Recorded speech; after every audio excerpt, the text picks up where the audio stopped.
ഹരി ഓം. 17-ാമത്തെ സ്തുതി ധ്രുവസ്തുതി. ഭാഗവതത്തിൽ 4-ാമത്തെ സ്കന്ധം 9-ാമത്തെ അധ്യായം 6 മുതൽ 17 വരെ ശ്ലോകങ്ങൾ. മനുപുത്രനായ ഉത്താനപാദന് സുനീതി, സുരുചി എന്ന് 2 ഭാര്യമാരുണ്ടായിരുന്നു. സുരുചിക്ക് സൗന്ദര്യവും സുനീതിക്ക് സൗശീല്യവും ഉള്ളവരായിരുന്നു. അതിനാൽ സുരുചിയെ രാജാവ് കൂടുതൽ സ്നേഹിച്ചു. സുരുചിക്ക് ഉത്തമനും സുനീതിക്ക് ധ്രുവനും പുത്രരായി ജനിച്ചു. രാജാവിന് സുരുചിയോടും പുത്രനോടുമായിരുന്നു കൂടുതൽ സ്നേഹം.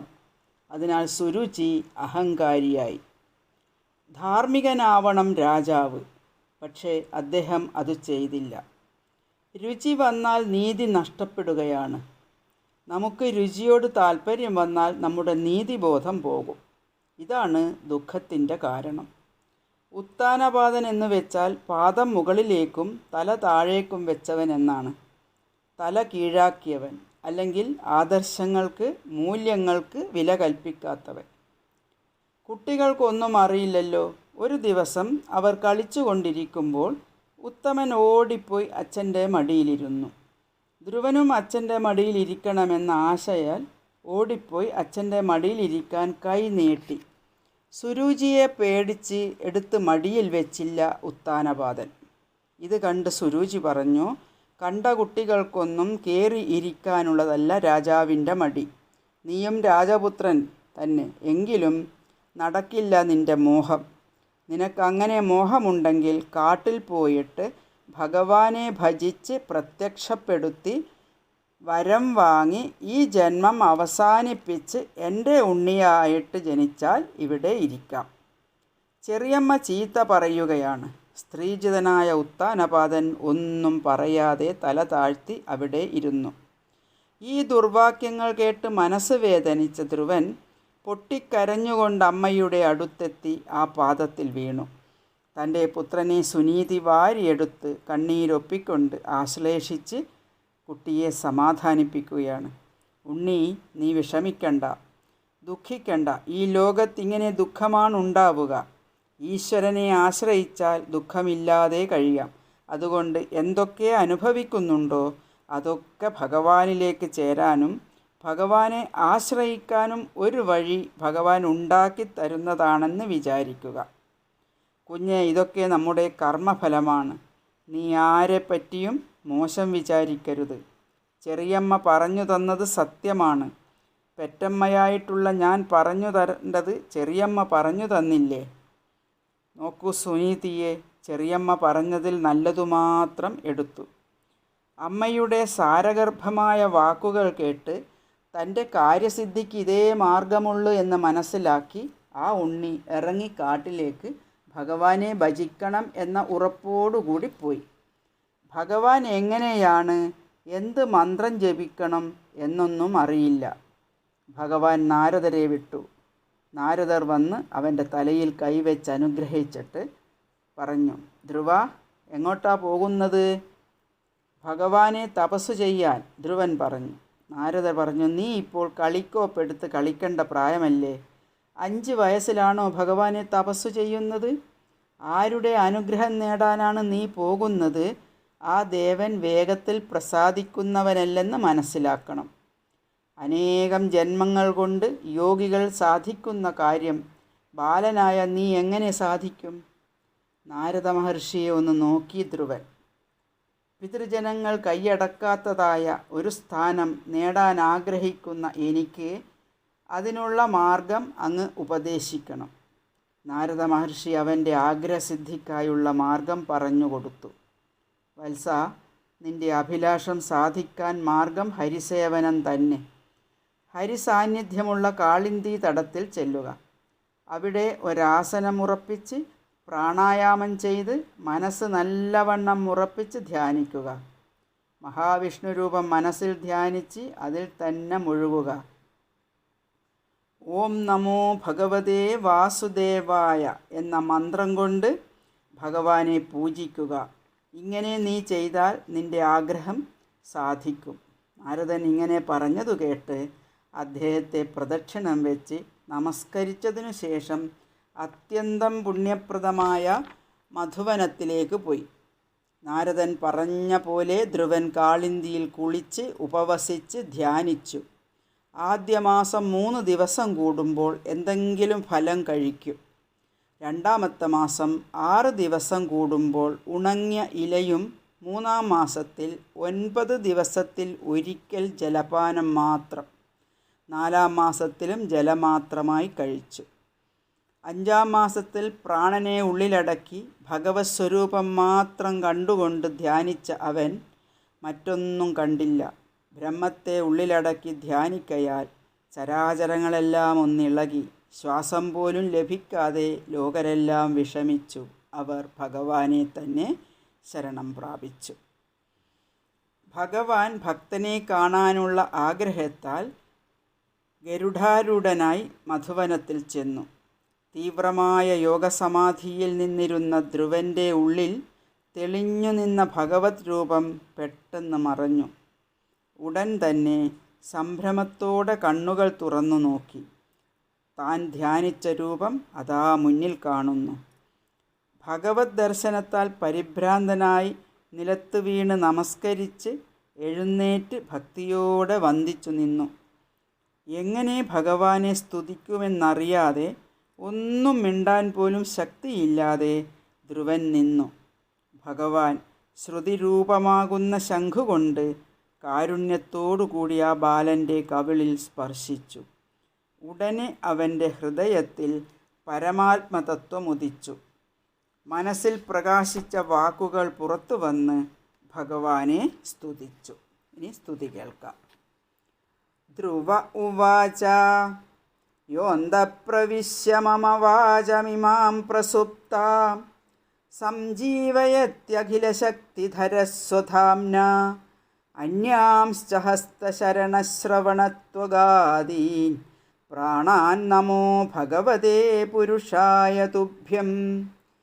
ഏകസ്ത്വമേവ ഭഗവന്നിദമാത്മശക്ത്യാ മായാഖ്യയോരുഗുണയാ മഹദാദ്യശേഷം സൃഷ്ട്വാനുവിശ്വപുരുഷസ്തദസദ്ഗുണേഷു നാനേവ ദാരുഷു വിഭാവസുവദ്വിഭാസി. ത്വദ്ദത്തയാ വയുനയേതമചഷ്ടവിശ്വം സുപ്തപ്രബുദ്ധ ഇവ നാഥ ഭവത്പ്രപന്ന. തസ്യാപവർഗ്യശരണം തവ പാദമൂലം വിസ്മര്യതേ കൃതവിദാ കഥമാർത്തബന്ധോ. നൂനം വിമുഷ്ടമതയസ്തവ മായയാ തേ യേ ത്വാം ഭവാപ്യയ വിമോക്ഷണമന്യഹേതോ. അർച്ചന്തി കൽപ്പകതരും ഗുണപോപഭോഗ്യം ഇച്ഛന്തി യസ്പർശജം നിരയേപി നൃണാം. യാ നിർവൃതിസ്തനുഭൃതാം തവ പാദപത്മധ്യാനാത് ഭവജ്ജനകഥാശ്രവണേന വാ സ്യാത്. സാ ബ്രഹ്മണി സ്വമഹിമന്യപി നാഥമാഭൂത് കിം ത്വാന്തകാസി ലുളിതാത് പതതാം വിമാനാത്.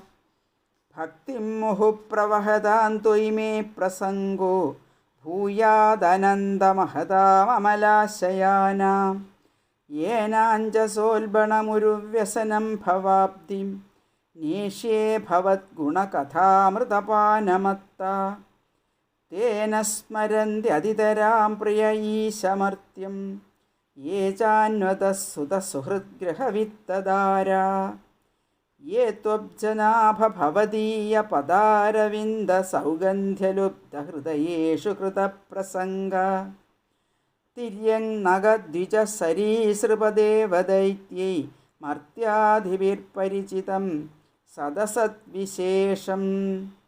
രൂപം സ്തവിഷ്ടമജതേ മഹദാദ്യനേകം നാഥഃ പരം പരമവേത്മി ന യത്ര വാദ. കൽപ്പാന്തയേതദഖിലം ജഠരേണ ഗൃണ്ണൻ ശേദേ പുമാൻ സുദൃഗനന്ദസഖസ്തദംഗേ. യന്നാഭിസിന്ധുരുഹ കാഞ്ചനലോകപത്മഗർഭേ ദ്യുമാൻ ഭഗവതേ പ്രണതോസ്മി തസ്മൈ.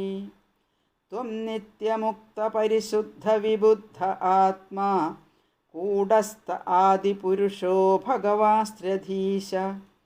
യദ്ബുദ്ധ്യവസ്ഥിതമഖണ്ഡിതയാ സ്വദൃഷ്ട്യാ ദൃഷ്ടാസ്ഥിതാവതിമഖോ വ്യതിരിക്ത ആസേ യസ്മിൻ വിരുദ്ധഗതയോ ഹ്യനിശം പതന്തി വിദ്യാദയോ വിവിധശക്തയ ആനുപൂർവ്യാത് തദ്ബ്രഹ്മ വിശ്വഭവമേകമനന്തമാദ്യം ആനന്ദമാത്രമവികാരമഹം പ്രപദ്യേ സത്യാശിഷോ ഹി ഭഗവസ്തവ പാദപത്മം ആശീസ്തദാനുഭജത പുരുഷാർത്ഥമൂർത്തേ അപ്യേവമാര്യ ഭഗവാൻ പരിപാതി ദീനാൻ വാശ്രേവ വത്സകമനുഗ്രഹകാതരോസ്മാൻ.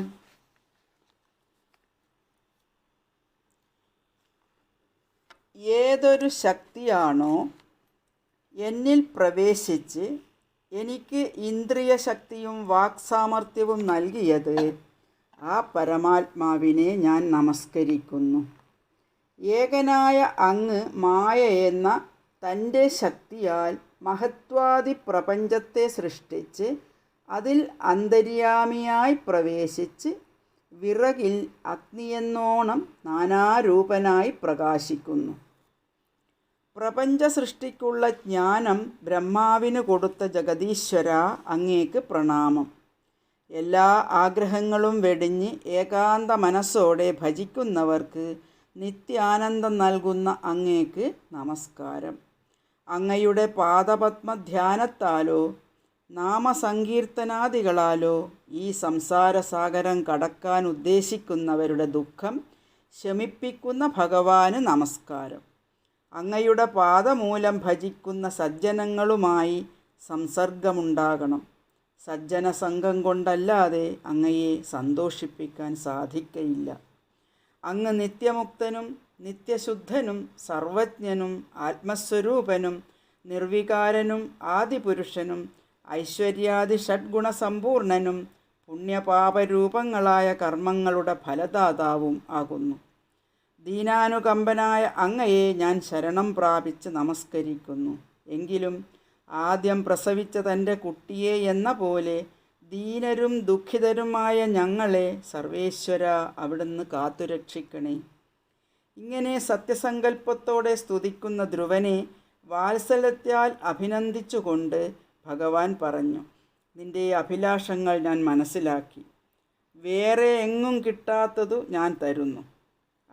അന്യന്മാരധിവസിക്കാത്തതും എല്ലാ ലോകങ്ങൾക്കും ഉപരിയായിട്ടുള്ളതും ജ്യോതിർഗണങ്ങളെല്ലാം ബന്ധിക്കപ്പെട്ടതും കൽപ്പകാലത്തിലും നാശമില്ലാത്തതുമായ ധ്രുവനാമമുള്ള അത്യുന്നത സ്ഥാനത്തെ ഞാൻ നിനക്ക് നൽകിയിരിക്കുന്നു. അച്ഛൻ്റെ വാനപ്രസ്ഥത്തിനു ശേഷം രാജാവായി 36,000 വർഷം നീ രാജ്യം പാലിക്കും.